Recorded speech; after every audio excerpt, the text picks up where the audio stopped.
lab rat. This time, stand up straight, feet together, arms out. I'm going to turn these babies up to full power. Hello, I'm Richard. This is Blast Lab.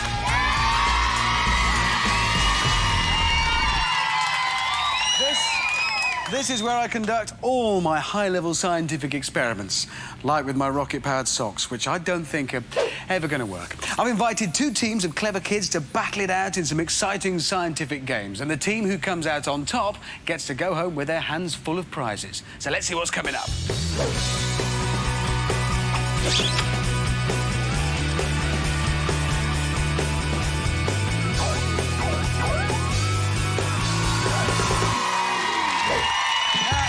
There's some very important work that goes on in this lab, as you can see.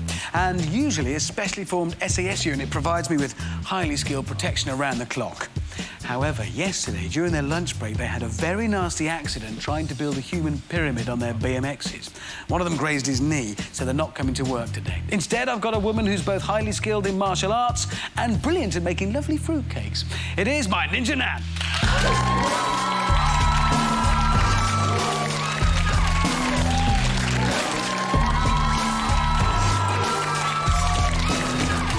Thanks for standing in. I know she may look fragile, but she is a trained ninja. Yeah, see? Nan, take your place in security, please. Nan, Nan! Could you take your place in security, please, Nan? Nan, could you take your place? Thank you. Thank you. There she goes. Oh, shooting off across the lab. She may look frail and old, but she's extremely dangerous and old. And she's still travelling. Still travelling. Don't mention it, audience. You don't want to make her angry. OK, Nan, are you settled into security yet? Is she there? There she goes, dragging her tartan ninja trolley behind her. Oh, now, that's not a ninja hat. That's just to keep the rain off. It's been spitting outside and you can't be too careful, even as a ninja. Right, well, while Ninja Nan gets settled in, let's meet the people who claim to be the yellow team. Hello.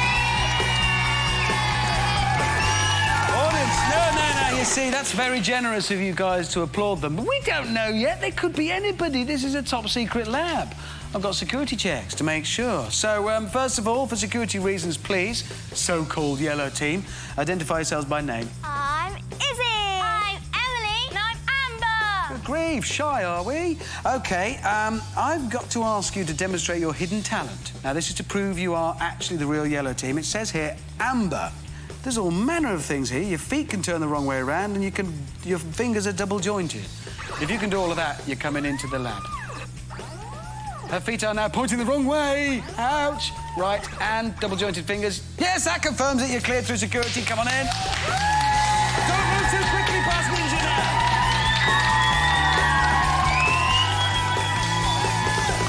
now. Yellow team, welcome to the lab. Lovely to have you here. Where have you come from?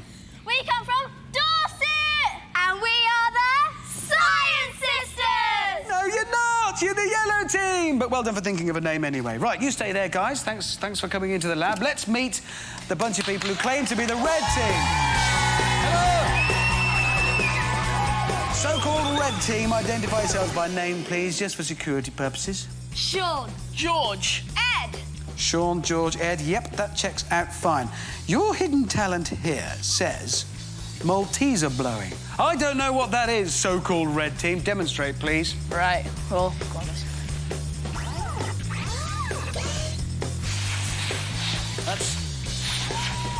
So far, these are boys putting chocolate sweeties down their tops and... Oh, no, look, that's in his eye.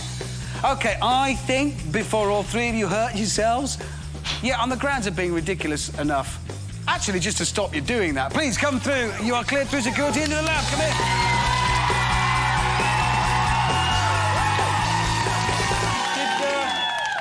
Did you invent that yourselves, lads? Yeah. Presumably you've done everything else there is to do in the world and were so bored you invented that. Yeah, fair enough. Where have you all come from? Chester! And we are Boom Shakalaka! No, you're not. You're the red team, but thanks for coming in to Blast Lab. Lovely to have you here. Right, both teams. Round 1 is on the way. For that, you need to get comfortable. Go get settled in. Go get settled in for round 1. And I've got a very special guest to help me. He's the fastest thing on 4 wheels. I mean, in terms of brain power, not top speed, obviously. So please welcome Oliver.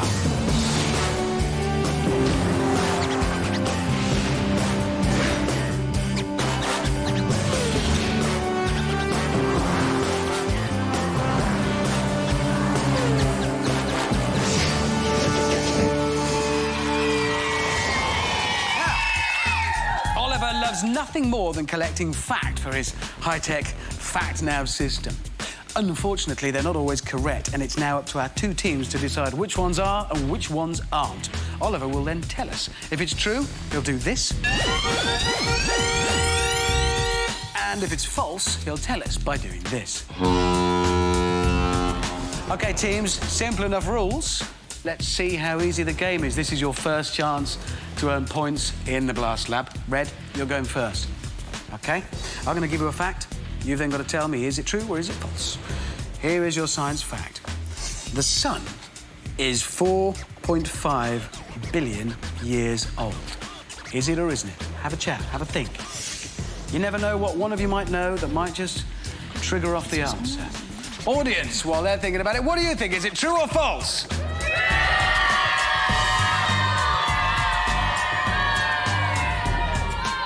I reckon that was mostly true. A few thinking false around the place. But, Reds, don't be swung by the audience. They don't always know everything. I mean, they're clever, look at them. But they're not perfect. What do you reckon? True or false? True. You think it's true? The sun is 4.5 billion years old? Yes. It's older than me. You happy about that? OK, Oliver will give us the answer. Oliver, is it true or false? It's true! The sun is one of more than 1 billion stars in the Milky Way galaxy, and it's made entirely of gas. Let's hope it doesn't sort of blow away. That would be very inconvenient. It'd get very chilly. Right, yellows, this is your first chance. The reds have a point. This is your chance to equalise. You've got to tell me if this fact is true or false. The longest recorded tail length for a comet is 100 miles. Longest recorded tail length for a comet is 100 miles. Have a chat, have a talk, have a think. Talk it over, you never know what you might know. Audience, what do we think? Is that true or false?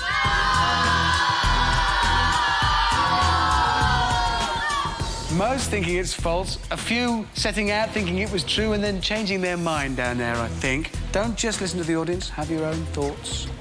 What do you reckon? Give me a final answer between you, I don't mind. Whatever you think. When I say have a chat... Is it true? You're going to go for true. Oliver, is it true or false, please? Oh, that means it's false. I'm sorry, yellow team. That means you miss out on that point. Longest recorded tail length for a comet, in fact, is more than 310 million miles. It's quite long. It belonged to the comet Yakute, which passed Earth in 1996. You should have known. Right, one last question for you. Now, this one works a little bit differently because I'm not going to ask you if this is true or false. I want you, both teams, to give me your answer to it. I'm going to give a point to the team that's closest to the actual answer. So you don't have to be pinpoint accurate, but closest, OK? Clear on the rules. Right, here comes the question. In what year was voice first transmitted by radio over the Atlantic Ocean? Have a talk. Audience, anybody know? Anybody want to hazard a guess? I'm going to go and ask. Taking with me my mug tree microphone. Very high-tech, I made this. Look, it's a microphone combined with a mug tree, so you can hand mugs on it and use it as a microphone. Would you buy that if it was in the shops? Maybe. That's the most positive answer I've had yet. What do you think? What do you think the answer might be? Any ideas? Want to hazard a guess? The year voice first transmitted over the Atlantic by radio. True. I need a year, though. I need a year. Give me a year. Any ideas? Any ideas? This has really stumped our audience. Anybody over here got any ideas? What do we think? Yes? 1897. Is that based on any knowledge, a guess? What's led you to just that? a guess. OK, fair enough. It's a very... Right, this has become a case of audience. Give me a date, any date. World War One. World War One. I'm guessing. 1946. Because? It's got a nice ring to it. I like it. OK, this is a tricky one, but you never know what little bit of information the teams might have in their heads, might have brought with them, that will lead them to the answer. So, if you've written your answers down, red team, yellow team, turn your answers around. Let's all have a look at what you've said. So reds have gone for 1940, yellows 1934. The actual answer, 1915, which means yellows are the winner. You are the nearest. Well done. 1-1. In actual fact, it was broadcast over the Atlantic Ocean the first time in 1915 from Virginia to the Eiffel Tower in Paris, and the words hello and goodbye were clearly heard. Not much of a conversation, it must be said, but it was a start. We wouldn't be here doing this without that. Right, let's move on. That's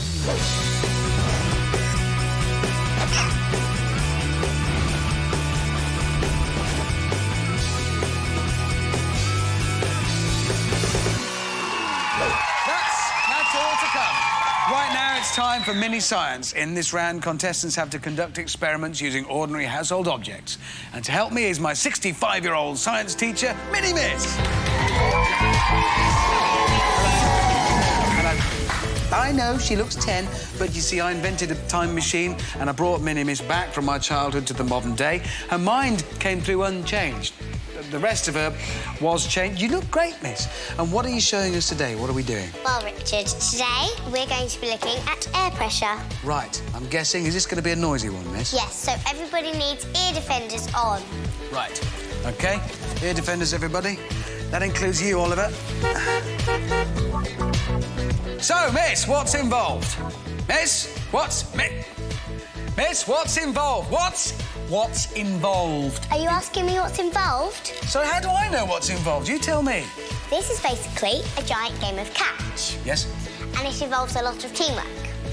One member operates the leaf blower, another has a pile of balls in which to throw onto the airstream of the blower, and the third stands on a raised platform with a giant net. OK, so they have to get the ball from the platform down here up to the platform at the top just using this blower. Yes, that's right.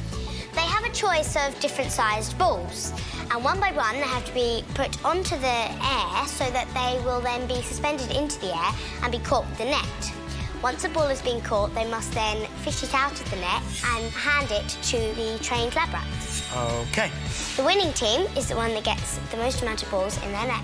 All right, well, I'm feeling really generous today, Miss, so if I can, I'm going to give you a tip, teams, because these balls are all different sizes. There's medium ones, tiny little ones. Now, some are going to be easier than others, but I'm not going to tell you which, because it's up to you to experiment and find out, OK? So we all know the rules. Ear defenders on, everybody. Teams, you have some time to do this. And that some time, you just shout automatically when you've got these things on. That some time starts now. And they're off. Both teams rushing to get the first of their balls away.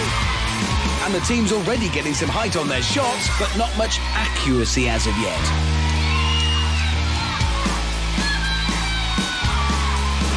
But the second shot from the yellows there is right on the money, quickly followed by a perfect shot and catch from the reds. It looks like we've got a game on our hands today. Great stuff.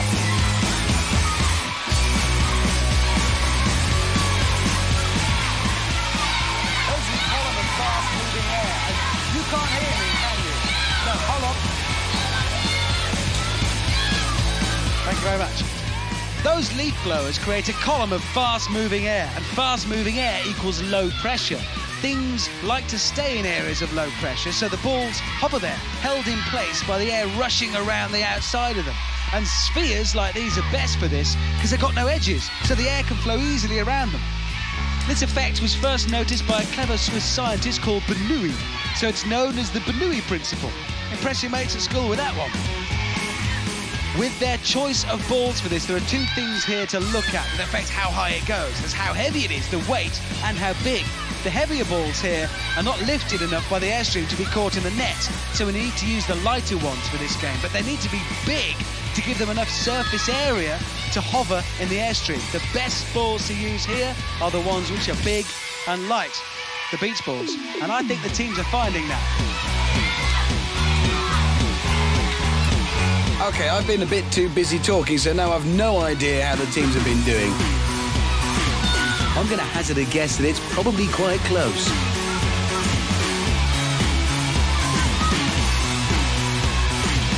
There's really nothing to separate them, apart from the final score, of course. 5, 4, 3, 2, 1. OK, time is up. Time is up, teams. Ear defenders off, or we'll all be shouting. Right, it's time to see who's won. So, Lab Rat... Oh, no. Lab Rat! Lab Rat! Ear defenders off. Thank you. Right, let's see who's won. First of all, on this end, the yellow team, you were keeping count. I hope. How many of the yellow team scored? 10. Reds, how many did they score? 10, 15, 18! 18 for the red team!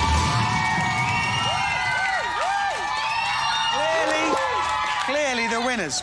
So we saw what happened to all of these balls when they were caught in a jet of air going up. But what if something is going the other way, falling down through the air? These are ants. They are very small, have a soft body and a tough outer skeleton. This means that in theory, they could fall from any height and survive. Ants are very light, much lighter than you would expect for something their size. This means their bodies should act a little like a parachute when they fall. When an ant is dropped, the maximum speed it reaches, its terminal velocity, will be quite slow. So slow, in fact, that its tough outer skeleton should be able to take the impact when it hits the ground. The theory goes that this should stay true no matter what height the ant is dropped from. But sometimes, in practice, theories don't work. So let's put it to the test with Brian, who was chosen after a rigorous selection process. First, a drop of 10 centimetres, the equivalent of a human falling from a 5-storey building. Brian lives and decides to make a bid for freedom. But we're not done with him yet. Let's increase the height by 10 times and drop him from 1 metre.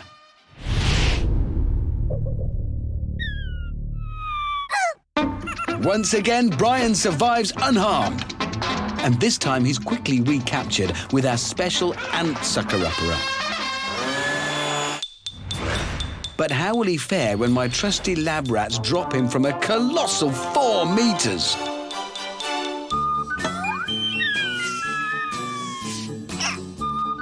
Incredibly, he's even survived that enormous fall. But what if we increase the height of the fall to this? OK, let's hold the video there because I think there's a point in this. Teams, score right now, 2-1 to the Reds. Chance to earn another point. Will Brian make it? That's all the question is. Will Brian make it? So, what do we think? Have a little chat, have a think about it. Have a chat, have a think about it. Audience, what do we think? Will he make it or not? You think he will? The audience think he will, but teams, don't be swung by the audience. They're not always right. Come to your own conclusions.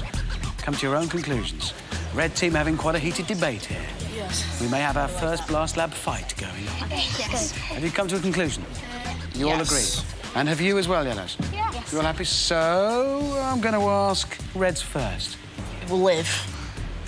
It'll live but never get over the shock. You look like you're going to add something there. It'll live but be changed by the experience.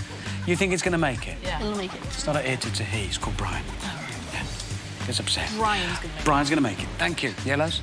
Brian's going to make it. OK, so that'll mean point each, which will cancel it out, but fair enough, fair enough. Both teams think Brian's going to make it through this frankly incredible stunt. There is only one way to find out. Roll the tape. So, to find out, we've hired in a giant crane and a large white landing board. These 3 lab rats will help search for Brian after we've dropped him from 30 metres and check for signs of life. A hush descends as Brian climbs aboard the tweezers and prepares himself for the big jump. 5, 4, 3, 2, 1. He's jumped! But has he escaped unharmed? Brian's alive! So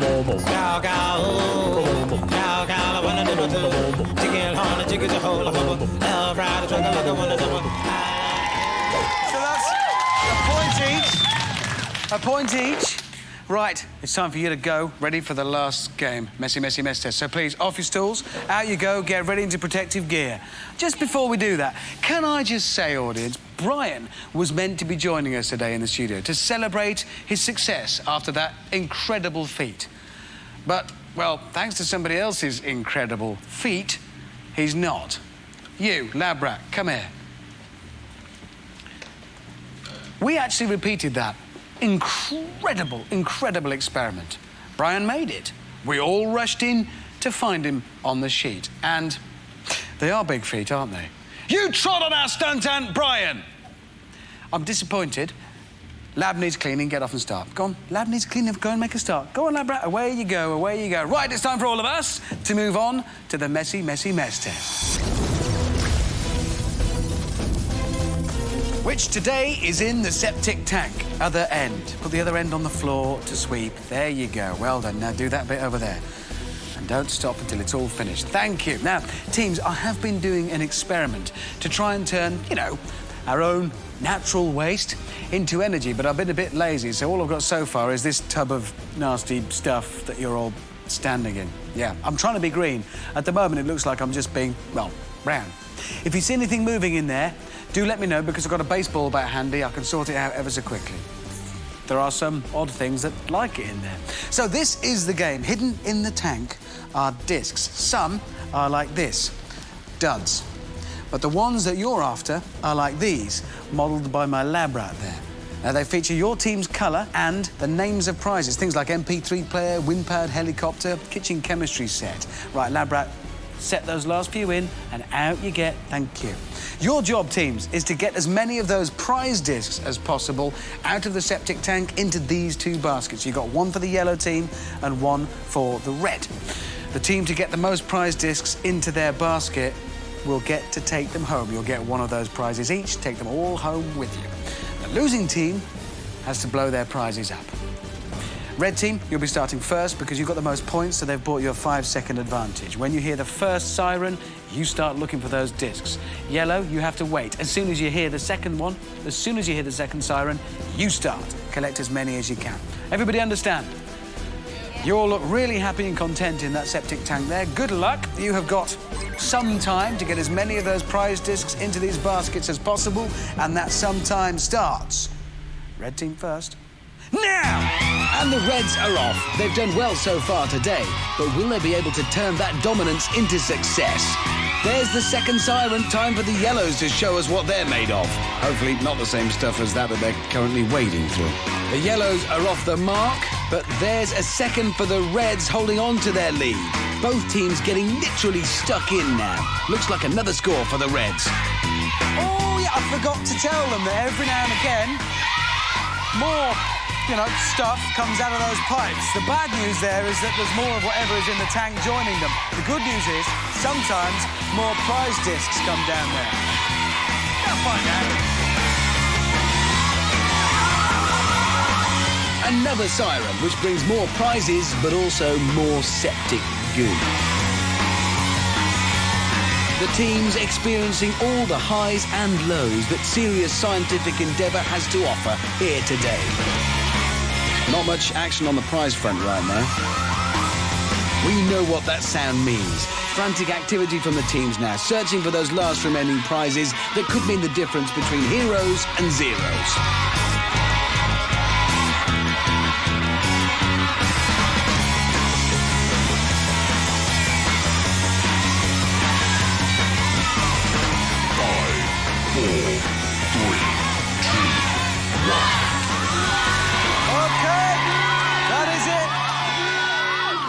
Time to stop, everyone. Let's find out which team won. Lab Rats here will count it up for me. How many prize discs for the red team? 8. 8 for the red team. How many have the yellows got? 3. That means the red team are the winners! Right, let's find out exactly what you've won. These are your prizes. Each of you will be taking home one of these. Are you ready now? Turbo Blimp. Hulk Smash Hands. Transforming Robot. Magic Professor Kit. A kitchen chemistry set. 3D globe puzzle. An MP3 player. and Robo-Bugs. All of those prizes are yours. They're all coming home with you. You earned them. Well done. Yellow team, this is the slightly difficult bit, guys. This is where we find out what you would have won if you'd won them. You would each have won MP3 player.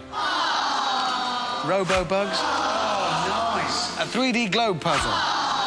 You'd have been taking those home with you, but you're not. You're going to blow them up instead because it's time for B-Day Goes Bang.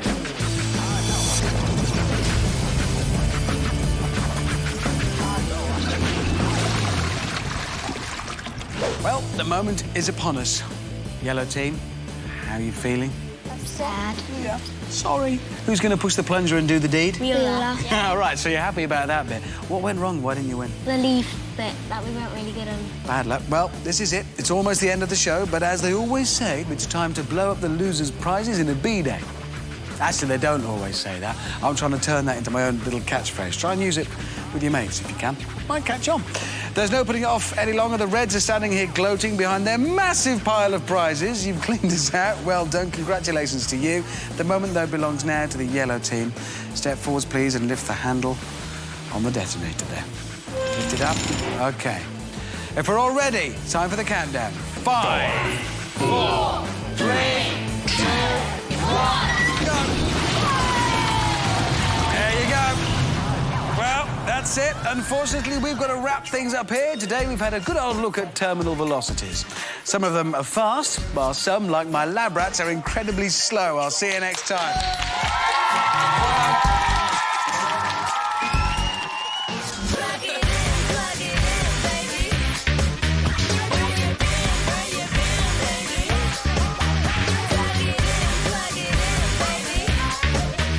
Blast Lab was recorded before a live studio audience. No lab rat was harmed during the filming.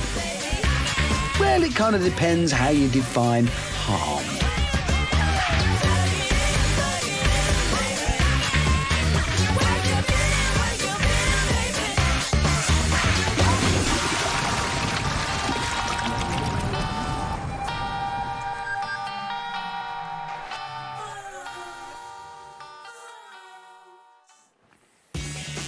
If you like explosions and sciencey type stuff, then there's more. Bang Goes the Theory starts on Monday and they'll be trying to cook an egg with a newspaper. And creating artificial life. Yeah, but Jeff, cooking an egg with a newspaper. Monday, 7:30, BBC One.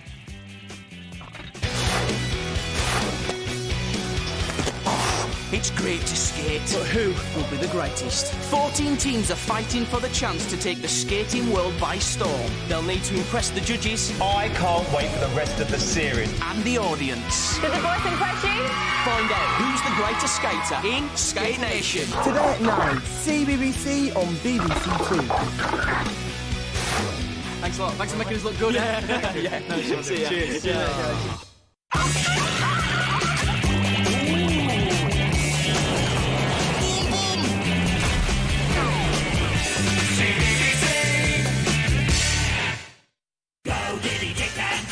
CBBC.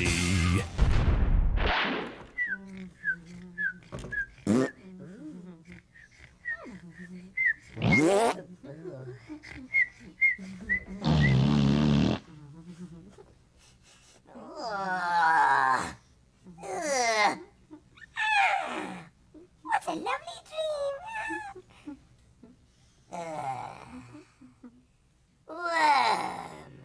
Worms in your bed. Nasty witches' warts coming into your mouth. Goblins, elves, mazes that you can't get out of. Ketchup, mayonnaise, brown sauce. Your mother's hairy bum. Lovey, what's going on? Oh, you were having a bad dream, so I thought I'd wake you up. Oh, Lovey, that's so kind. What would I do without a friend like you? Well, hey, why don't you have another 40 winks, and I'll wake you up later if you have another bad dream. Thank you, Lovey. Okay.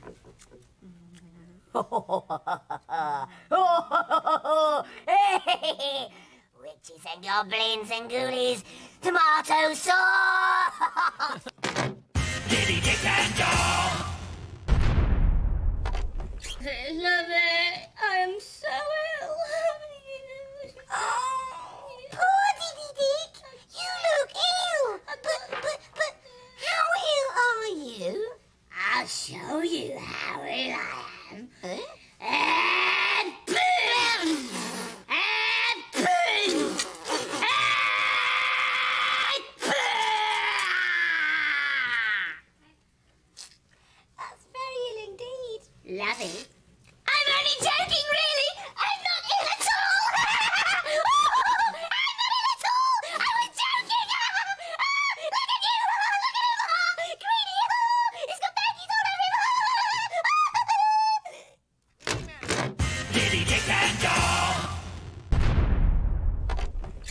ready? Ready, ready, ready, ready. Strike up the piranha! When I'm feeling miserable, when I'm feeling glum, I get dressed up, I clear my throat, and I blow wind from my bum. I go.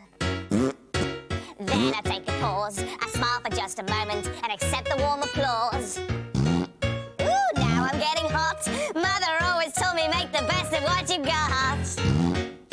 This might be fun for you, but now if you'll excuse me, 'cause I think I've followed through.